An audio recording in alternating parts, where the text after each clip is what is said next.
Cancer के मरीजों में स्टेम सेल थेरेपी से उनकी ज़िंदगी आसान कैसे बनाई जाए? ये तो बहुत ही खूबसूरत सवाल है, और मेरी ज़िंदगी का जो भी मेरी सांसें हैं, इंशाल्लाह इसमें मेरी डेडिकेशन है कि मैं इन लोगों के लिए ज़रूर काम करूँगी। मेरा उनसे वादा है।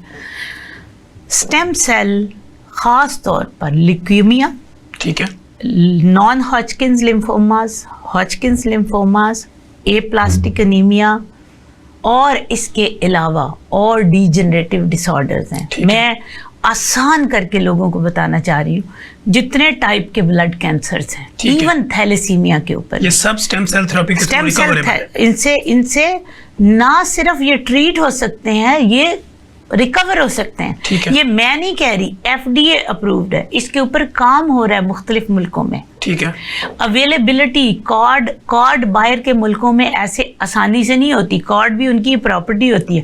हमारे यहाँ हम टीचिंग हॉस्पिटल में गए तो हम कॉर्ड के हमने अभी बगैर इसको रजिस्टर किए, जिस वक्त हमने जस्ट रिसर्च ही की है यूनिवर्सिटी ऑफ लाहौर के साथ, तो हमने सैकड़ों कॉर्ड्स के ऊपर ये स्टेम सेल लिए। स्टेम सेल लेने के बाद हमने रैट्स के ऊपर उसके एक्सपेरिमेंट किए। ठीक है, पहले उनको इंड्यूस्ड एप्लास्टिक एनीमिया कराया गया। ठीक है, फिर उसके बाद उनको ट्रीट किया गया। ठीक है, एक ग्रुप वो रखा जिनमें नहीं था, एक ग्रुप वो रखा जिनमें हमने इंड्यूस किया था। ठीक है, और स्टेम सेल के रिजल्ट्स देखे। उनकी बर्निंग के बाद, उनके डीप बर्न करवाने के बाद उनके ऊपर स्टेम सेल डाले गए। ठीक है, और बेहतरीन रिजल्ट अल्लाह की रहमत से मिले।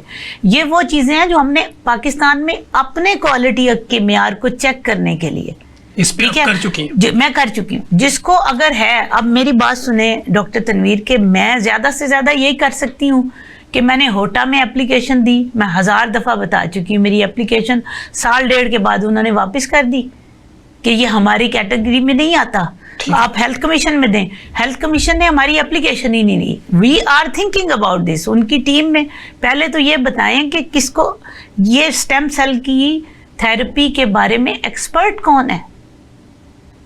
एक्सपर्टीज होंगे तो वो जानते भी नहीं, अकाउंटेबिलिटी करेंगे। तो इस पर जब तक गवर्नमेंट ऑफ पाकिस्तान नहीं आएगी, आप बाहर से एक्सपर्ट्स को बुलाएं।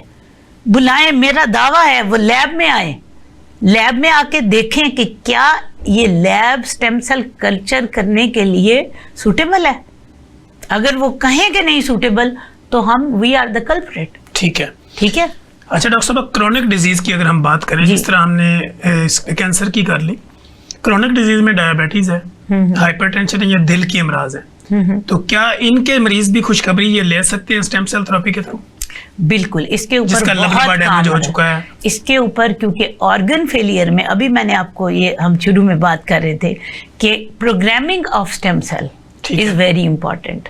प्रोग्रामिंग के लिए हमें देखें, मैं वहाँ से एज ए रिसर्चर कुछ ना कुछ वेक्टर्स ला सकती हूँ, चीज़ें ला सकती हूँ। जब तक गवर्नमेंट ऑफ पाकिस्तान इसमें इन्वॉल्व नहीं होगी, हम ये काम मैसिव लेवल पे नहीं कर सकते। बिल्कुल ऐसे।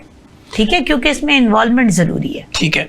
इससे पहले जब हमने प्रोग्राम का स्टार्ट लिया तो हमने यूथ और फिर ब्यूटी के ऊपर बात की, तो स्किन के ऊपर स्टेम सेल थेरेपी का क्या क्या रोल है और कहाँ कहाँ यूज हो सकता है? स्किन के ऊपर तो बहुत ही खूबसूरत रोल है। ठीक है। आप PRP के बारे में तो सारे आजकल हर एक ने PRP, हेयर पे PRP बना रहे, प्लेटलेट रिच प्लाज्मा। अच्छा, उसने क्या करना है? उसने टेम्परेरी ग्लो देना है आपको। ठीक है।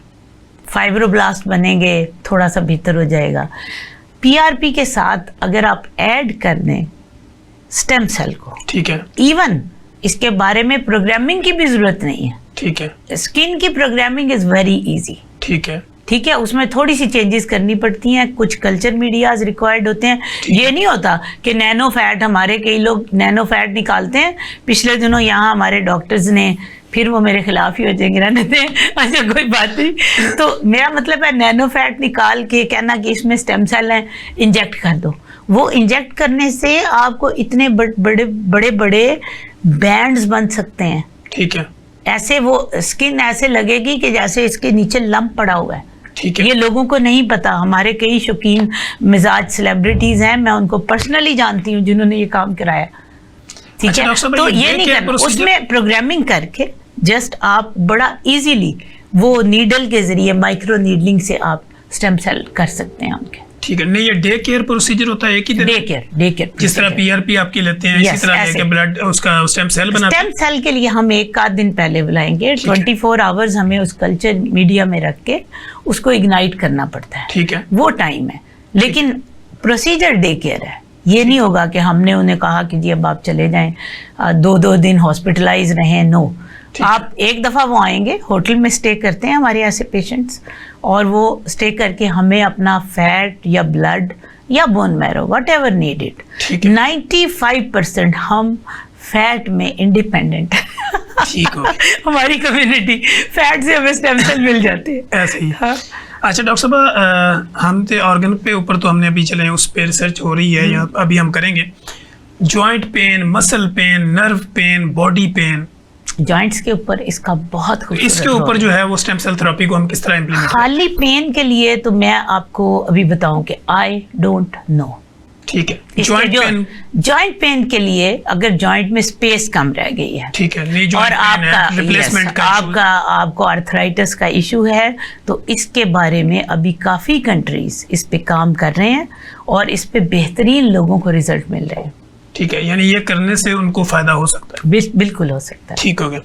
अच्छा डॉक्टर साहब, कैंसर के ऊपर जब हमने बात की तो कैंसर की कुछ स्टेजेस ऐसी हैं कि जहाँ पे जाकर स्टेम सेल थेरेपी की जा सकती है। अगर एक बंदा है 10, 15, 20 साल से केमोथेरेपी हो रही है, अब क्या वो उम्मीद रख सकता है कि मैं स्टेम सेल थेरेपी कराऊं तो रिकवर हो सकता? बिल्कुल, ये बहुत ही आपका वंडरफुल क्वेश्चन है, ये मुझे वरना भूल जाना था।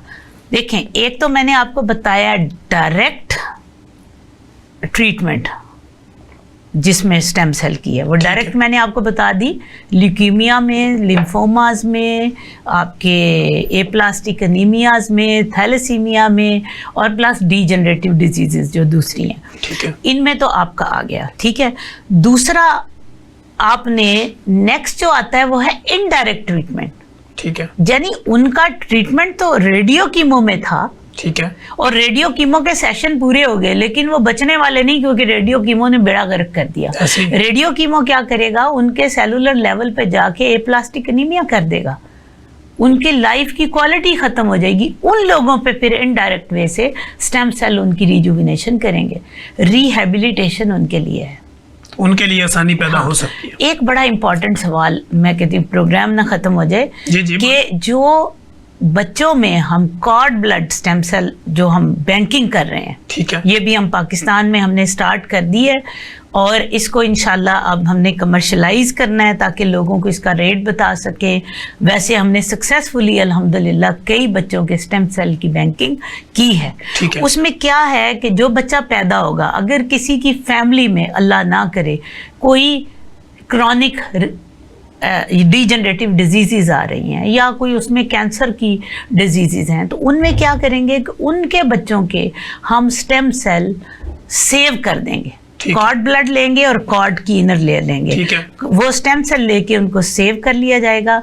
सेव करने के बाद बैंकिंग कर दी जाएगी, और वो अगले 80-90 साल तक भी बैंकिंग हो सकती है। Not cord blood stem cell की ब्लड की बैंकिंग और होती है, वो 20-25 साल हो सकती है। ये जो स्टेम सेल है ये कई सालों तक जाते हैं। वो स्टेम सेल ना सिर्फ उस बच्चे की आने वाली जिंदगी की बीमारियों में, बल्कि उसके सिबलिंग की बीमारियों में, उसके माँ बाप की बीमारियों में, इवन दादा दादी नाना नानी की बीमारियों में, जैसे जिनको डिमेंशिया हो गया, जिन लोगों में डीजनरेटिव डिजीज़ हो गई, ठीक है, कुछ और उनको ऐसे स्ट्रोक के प्रॉब्लम हो गए, इवन वो भी ट्रीटेबल है, ठीक है, उनके स्टेम सेल से, जो उनके अपने सिबलिंग के, जो अपने बच्चे के आगे उनके फैमिली के बच्चे के होंगे। यानी कि एक बच्चे का कॉर्ड ब्लड उनकी कई लाइफ की यानी कड़ियों को ट्रीट कर सकता है।